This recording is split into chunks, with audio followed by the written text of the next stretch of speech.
So the whole being accepted with humans is mimicking, learning, mimicking exactly what's done, learning the situations, and so the psychopath becomes really astute because it's like if you're blind, your hearing begins to excel, or if you're, one sense will overtake and become exceptionally strong. It could be that sense, um, psychopath sense of being, or sense of what's acceptable, is not on an affective level. The cognitive perception could be like greatly enhanced, so that they can see the littlest subtleties. Well, so what you're saying basically is, I think you're saying our children are born as a psychopath, and so from a very early age they learn to mimic feeling behaviors of other people to fit in and be accepted. That's what they do. It's not a learned behavior or something that happens to you later. You kind of come in that way. Well, yeah, I think there are ways to create psychopaths, and we'll talk about that much later. But now let's assume right now that psychopaths are are born, not made. But we'll talk about that a little bit later. Okay. But just for clarity and ease of understanding. Now, they do learn this stuff, but remember, they're going totally on cognitive and what they've seen. So a psychopath often gets it wrong. Okay.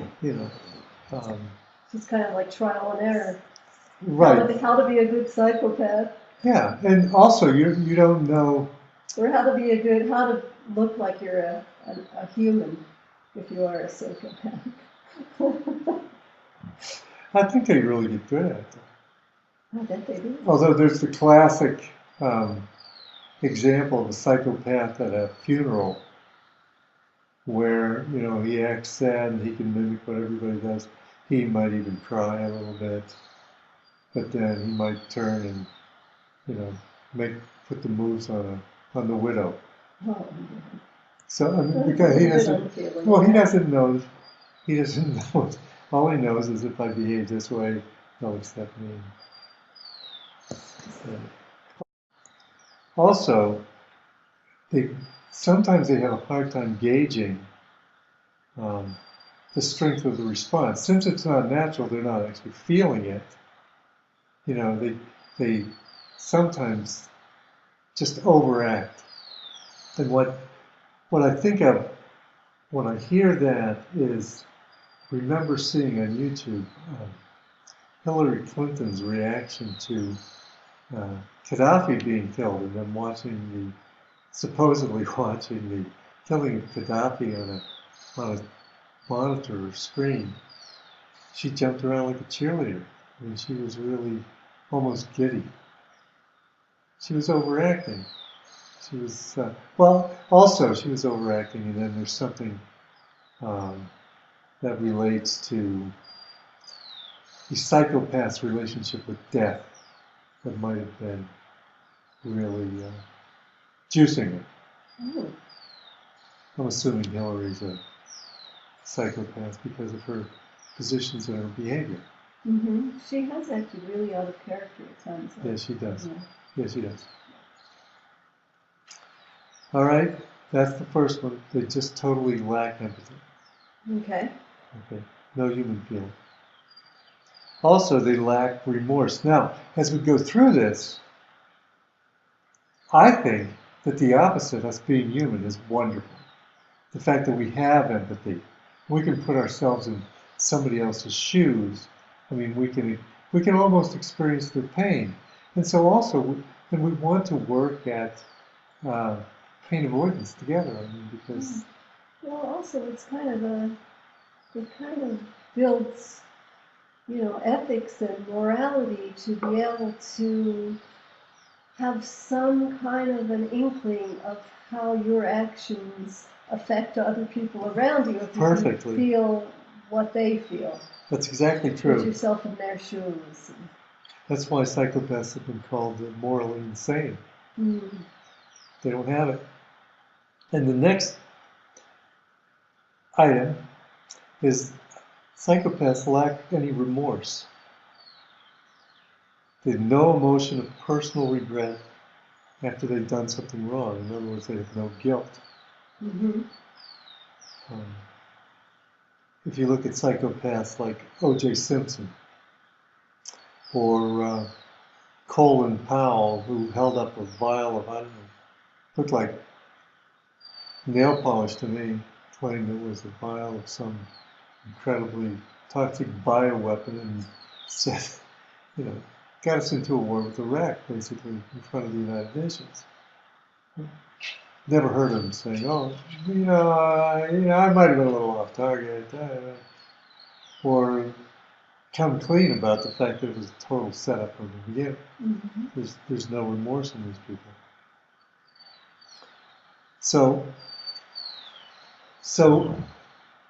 in a way, if you think about it, the lack of empathy and the lack of remorse means that you can do anything to anybody, anytime. That's cool.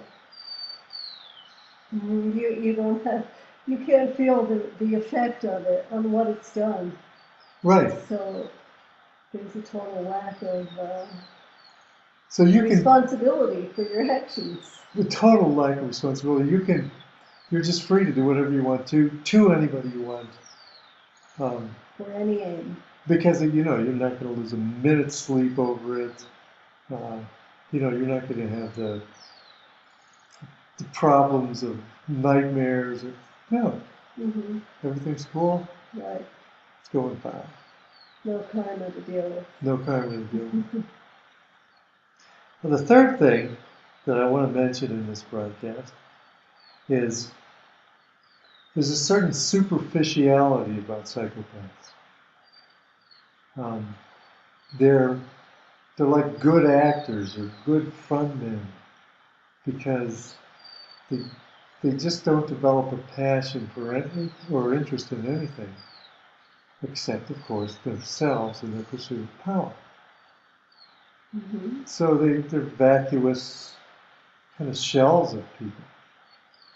They lack empathy and have no remorse for anything they do. Mm-hmm. And the superficiality actually, I think, gives them a little bit of advantage in that since they're just a front. Yeah, it's like they're an actor playing a role. Right. And so you don't feel any real depth or authenticity to your interaction with them. Right, but since they only have to, put up a facade and be a facade, that means that they can really concentrate on that. There doesn't need to be any depth. I mean, you're just being what gives you power. You're representing the image that's going to buy you power. I always think of Sarah Powell, although I think she's cute. She's really an empty suit, but she makes great points. She articulates the line that she needs to articulate to play the role, but you can tell. It's like, no, I'm home. There's no, well, it seems like, there's no depth there. So that's another characteristic of a psychopath. Okay. Also, that, I think this is kind of part of the lack of empathy, is this, they come off a lot of times grandiosely. Grandiosity. Grandiositous-ish. With grandiosity. With grandiosity, yeah. Okay. And it's because they're probably overacting their part. Oh. Yeah, they're probably laughing a little too hard at that joke, or crying a little too long at that funeral. And this also comes from their highly inflated self-esteem. Okay. They think very highly of themselves, and some researchers literally and figuratively think that they border on godlike self-images. I Oh. mean, they can do no wrong, megamaniacs, um, and they have a strong sense of entitlement. Mhm. Yeah. Okay, I could see that. And, you know, if it's the survival of the fittest, these guys are going to be the most ruthless. And the most ruthless, I don't know, doesn't the most ruthless always win because We'll he or do she, anything. they're playing without rules, yeah. Mhm. Mhm. So, Wow. So here's something that I wonder. Okay, are they laughing at us for all the power and influence and control they have over us, or do they not even, if they can't experience emotion, then do that they would have a sense of probably, humor? yeah, do they have a sense of humor? I wonder if they do. Well, you see them laughing, but that doesn't mean they don't even know it's funny. Right, that could just be part of the act, the mimicry. Right. Hmm. And are they experiencing, Have any of the researchers talked about that? not that I've seen? Hmm. Yeah, you know, this leads me to a little bit off the topic, but I used to think about aliens. And, you know, there's the typical reptilian alien and there's the gray alien, and they walk around and we know what they do. You know, if they come into your bedroom, they'll take you off, they'll give you an anal probe, and they'll do whatever their job is. You know what I mean? Mhm. So, but what do they do when they're not anal probing people? I mean, what if I'm an alien, right? It's the Yeah. weekend. What do you do in your time Yeah, off to do I watch relax? TV? What do I do to relax? Or do they just live for anal probes? I don't know, maybe they like Paul and they play Marvin Gaye's Maybe they do. and dance around. Dance around. I don't know, but I've always wondered that, and the same thing that brings up the same thing for a psychopath. You know, what do they do for enjoyment if enjoyment is an emotion? Oh, rituals, sacrifices. Or maybe they just do anal probes.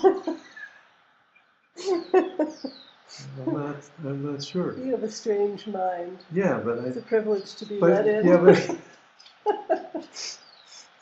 okay. Well, anyway, Where were we? well, we were just talking about the grandiosity of a psychopath. Oh, we really got off track Yeah, we there for got a off minute. track a little bit. Also, coming up to number 6 is that they're often guilty of real impulsive behavior. Um, and if you take away the moral and feeling component, you can imagine what can manifest in this impulsive behavior. So here's how it's explained. What they want now is good. What prevents them from getting that is bad. I don't understand. Okay, let's say I'm uh, a normal sexual predator. Say, I don't know, a random name, like, say Bill Clinton. Okay, so when he's with a woman, he wants to have sex. Sex is good. Sex is good. The woman doesn't want to have sex with him. So, woman bad. Okay. So, that translates into rape is good, woman's bad. So the morality becomes all twisted around with this impulsive, insane morality. Oh, that was pretty good example. Yeah, so you're a sexual predator, you're a psychopath. Um, you do whatever you can do to have sex, no matter what kind of deception, lies, briberies you need to do, um, including rape if it has to be done. Because what you want is good, what prevents you from doing it